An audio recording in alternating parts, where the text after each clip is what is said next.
పింఛం విప్పిన నెమలికి మల్లె తొలకరి జల్లుల మేఘం మల్లె అలజడి హృదయం మాడిన కూచిపూడి రంగుల దిద్దిన బొమ్మకు మల్లె కవితలు వద్దిన పుస్తకమల్లె సంతోషంలో ముద్దుగా ఈ అమ్మాడి ఆరారు ఋతువుల అందం ఒకటిగా కలిపి వింతలు ఏడు పక్కకు జరిపే కొత్తగా పుంతలు తొక్కెను ఈ అరవిందం అమ్మమ్మో తాండవమాడే కృష్ణుడి నుండి వేణువ గానం తీయగ పండి రాధకు ప్రాణం ఉప్పొంగే ఆనందం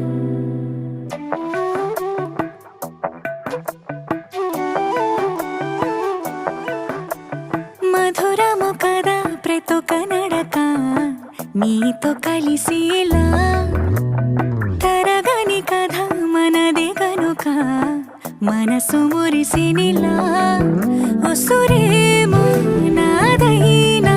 నడిపేది నీవుగా కసురైనా విసురైనా విసుగైనా